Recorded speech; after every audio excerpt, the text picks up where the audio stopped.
Loading.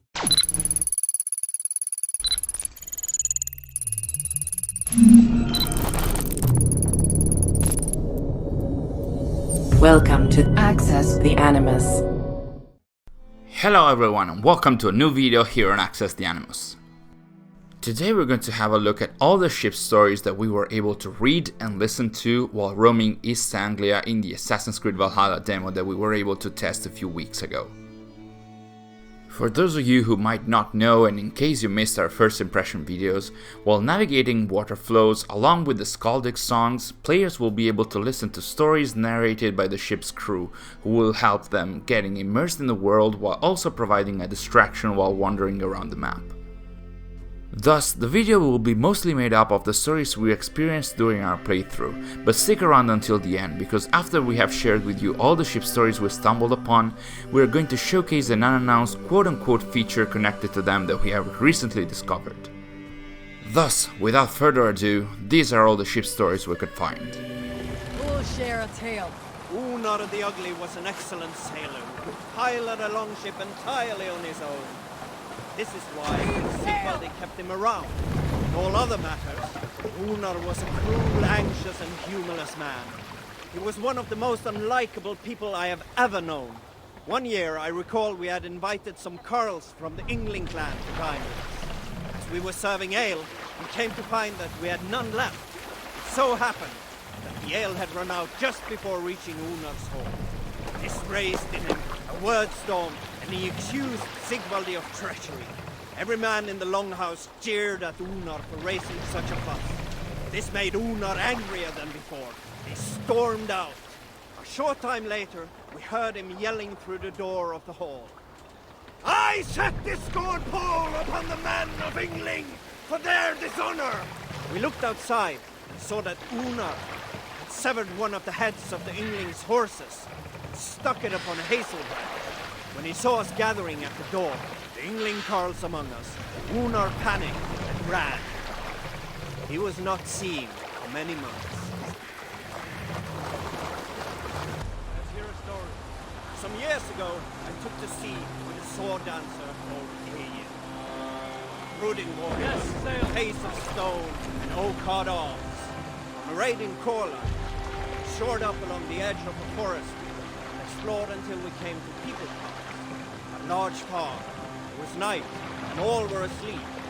So we set about plundering the place, quietly, taking sheep and goats as we pleased. It was then that Egil saw a farmhand and pressed the boy for the family's hidden silver. Being hid beneath an anvil at the smith's forge, the silver was no trouble to lift. In secret, we took it and the boy back to the ship. When the farmers woke with the crack of day, they would know they had been robbed. So Egil ordered 3 of us to follow him back to the sleepy camp. As we burnt the houses, Egil shouted his name. "I am Egil, son of Skatlagrim, and I am the man who deprives you of everything but your life." Hush now. You heard me tell the tale of the 6 Christian missionaries I lured away from their faith into the worship of Almighty Thor. You showed them how to turn the crosses into hammers, simply by flipping them over. They fainted with joy. That tale? Yes. Yes, indeed. We'll share a tale.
remember when Eivor gave orders to attack Kjotve's clan in Avaldsnes. I knew even then our chance at victory was slim. It was a fool's errand. Eivor demanded we strike, and I am not one to disobey my superior. Such is the mark of an honorable man. You all know what followed. We set upon Kjotve's men and were overwhelmed. You lot were captured and fit to be butchered, and Eivor here, carried off to be sold into slavery, a fate worse than a fine death. But there is one fact you do not know. In the initial fight, I came upon Kjotve, cowering in an empty house. He did not see me, and I came within 2 arms lengths of him. I could have slain him! A fast stroke of my axe, ending our troubles. But I held back. Why? Because I remembered my oath to Eivor. Yes, years ago, Eivor had staked a claim on Kjotve's life. So I left the Bakrauk alone. Yes. A pity, Dag. There's no one living who can verify this incredible tale. Hold on, Gitchka.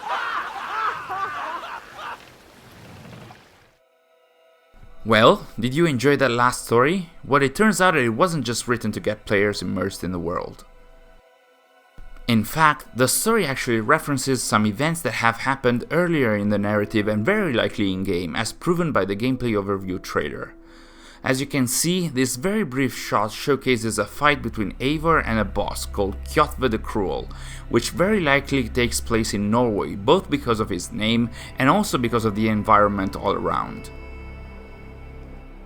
As you might remember from the ship story you just listened to, at some point Eivor decided to launch an attack on Kjotve and his clan in Avaldsnes, Norway, an attack that led Eivor's men to be overwhelmed and captured, and, big plot point, caused Eivor to be sold into slavery.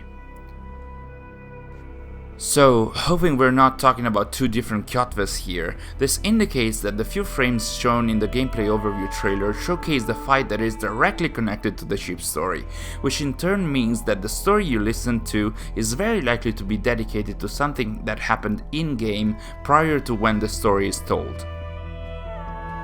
Thus, while some expected this, now we actually know that the game will very likely feature stories about the player's accomplishments or the events that they actually witnessed while playing. So there you have it. These were all the ship stories we were able to find in the Assassin's Creed Valhalla demo that we tried, along with some new information that we found out. If you liked the video, please consider subscribing to our channel and hitting the bell icon to be notified about our future updates. Thanks for watching, and we'll see you in the next video.